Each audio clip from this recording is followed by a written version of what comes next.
Halo gengs, selamat datang di Yes Kreatif. Pada episode kali ini, gue akan ngebahas burung hantu Strix Celobuto.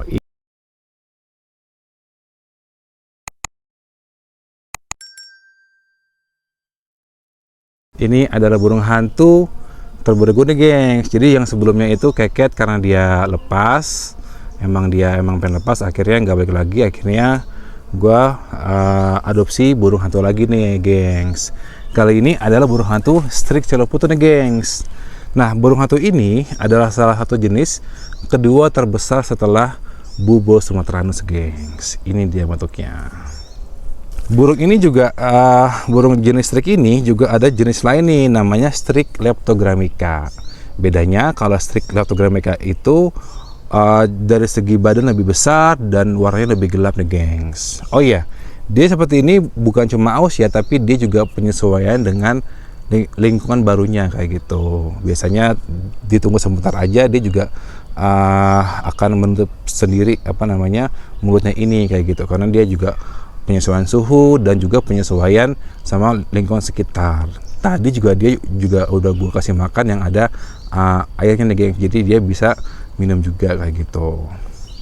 Nah, jenis ini termasuk jenis yang tinggalnya di hutan nih gengs kayak gitu ya. Dan dia kenapa bulunya seperti ini, dia nanti akan menyamarkan dengan pepohonan yang sekitar, karena dia termasuk burung yang penyamarnya terbaik nih gengs. Dia jadi ketika orang lewat pun dia juga nggak terlalu kelihatan nih kayak gitu, sebagai bentuk perlindungan dirinya kayak gitu. Terus juga jenis burung hantu Strix Celobuto ini termasuk burung yang gampang untuk dijinakkan nih gengs, karena asal kita sering interaksi dengan dia, dia lambat laun juga akan percaya dengan pemiliknya nih gengs. Oke, cara ngurusnya. Nah, saya sarankan sebelum kamu membeli burung hantu ini, sebaiknya disiapkan segala peralatannya gengs kayak gitu. Jadi jangan sampai ketika burung hantunya baru datang kalian belum membeli semua peralatannya, akhirnya kasihan di burung ini gengs. Oke, ada beberapa hal penting yang harus disiapkan. Pertama, perch, itu tangkringannya. Nah, tangkringan itu terbagi jadi dua jenis gengs, table perch sama yang berbentuk seperti ranting pohon. Nah, keduanya punya kelebihan dan kekurangannya masing-masing. Kalau buat Strix ini sebaiknya dikasih sama table perch, karena dia tipe yang nggak terlalu selalu mencengkram dengan batang pohon. Dia juga harus ada bidang yang agak datar buat dia beristirahat. Kadang dia juga, karena dia tidurnya juga unik nih gengs. Dia kalau biasa burung hantu biasa dia sambil bertengger dia bisa tidur, dia tidurnya itu sambil tengkurap gengs. Makanya itu butuh table perch yang lebih ideal buat burung hantu ini kayak gitu.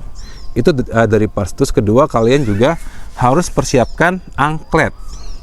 Ini angklet nih, angklet yang ada di sini, dan jas ini yang penghubung dari angklet ke tali ini kayak gitu. Ini jas nih, ini penghubungnya nih gengs, jas ini kayak gitu.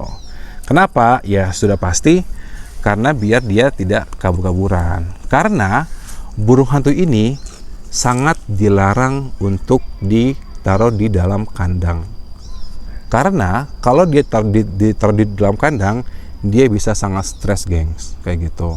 Kalau stres dia sering berontak, akibatnya bulunya jadi rontok dan patah-patah gengs. Makanya sebaiknya kalau burung hantu itu tanpa kandang, cukup sediakan perch aja dan dia ditangkringkan di perch itu gengs kayak gitu. Makanya ini butuh butuh angklet dan jas ini kayak gitu. Dan ukurannya juga harus menyesuaikan ya gengs ya. Jangan terlalu besar, jangan terlalu kecil, karena kasihan di kakinya. Dan kalau bisa angkletnya itu harus berbahan dasar kulit, karena biar tidak menyakiti kakinya pertama. Terus kedua, ketika dia pengen berusaha buat melepasnya tidak mudah rusak gengs kayak gitu. Itu dari angklet dan jas. Yang ketiga, kalian harus gunakan glove. Ini glove nih. Ini glove. Apa fungsinya?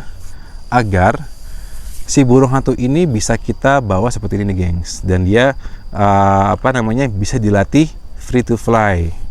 Jadi nanti kalau dia udah nurut banget, dia bisa menghampiri glove yang ini nih, biar bisa nangkring di sini. Itu pertama. Terus kedua, karena cakarnya ini yang sangat tajam, jadi sebenarnya burung hantu ini senjata utamanya adalah di kaki nih, dan yang cakarnya tajam. Jadi kalau memakai tangan biasa itu pasti kita bakal kesakitan, gengs. Jadi diharapkan kita menggunakan glove. Nah, ini mulutnya udah mulai nggak terlalu ini ya, maaf, karena dia udah mulai menyesuaikan dengan suhu dan lingkungan sekitar kayak gitu. Nah, jadi kenapa harus pakai glove ini? Karena biar tangan kita tidak tersakiti. Ya, ada nih gengs tuh. Aduh, habis makan gengs. Nah, oh ya, berhubung dengan nih. Nah, ini termasuk jenis kotoran yang bagus nih gengs, karena berarti dia pencernaannya bagus, tidak terlalu berair dan tidak terlalu kering juga, dan warnanya putih gengs kayak gitu. Berarti bagus. Kalau nya warna coklat dan bau, itu bisa jadi ada masalah di dalam perutnya.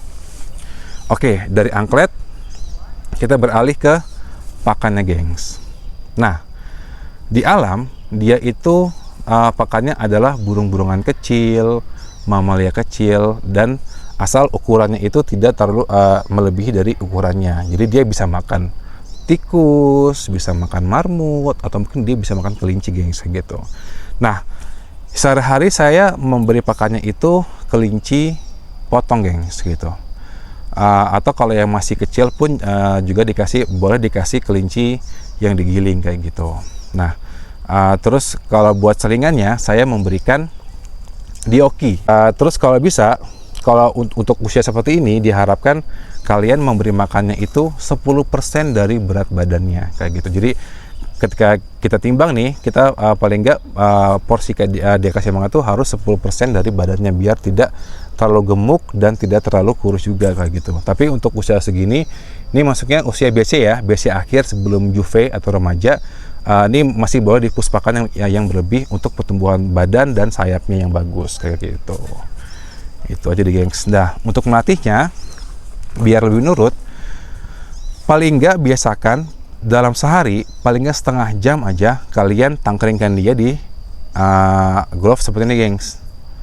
Paling nggak setengah jam aja saat malam hari, karena dia aktif di malam hari. Tangkringin aja di sini biar dia nyaman dengan dengan glove-nya. Terus kita ajak ngobrol, kita ajak ngobrol. Terus kita elus-elus gitu. Terus kalau biar nurut juga, kita boleh ketika kasih makan dielus sambil panggil namanya. Kebetulan dia namanya Cecel ya geng. Jadi ketika gua kasih makan, Cecel, kasih makan, dikasih terus Cecel, terus dielus-elus terus seperti itu sampai dia sudah mulai nyaman dengan kita kayak gitu. Terus juga kita harus biasakan dia bertangkring di glove ini gengs, karena kita juga bakal sering membawa dia semacam ini kan, dan kalau buat melatih free to fly dari tempat lain ke glove ini, dia juga harus nyaman dengan glove ini gengs. Minimal itu sehari setengah jam lah dia kita tangkringan di glove ini sambil diajak ngobrol kayak gitu. Nah, posisi seperti ini dia sebenarnya udah mulai nyaman nih gengs dengan glove ini kayak gitu. Biasanya kalau nggak nyaman, ketika kita halus kakinya dia masih berontak. Ini udah mulai nggak berontak kayak gitu. Terus badannya, terus dia udah mulai nggak betah, mau lompat segala macam, itu mesti nggak nyaman. Tapi nggak apa, pelan-pelan belajar dia sampai nyaman seperti ini. Ini sebenarnya dia lagi agak stres ya, karena di tempat baru juga nih. Tadi juga udah gue kasih minum, tapi dia masih seperti ini. Nih paling sebentar doang, baru kita pulang.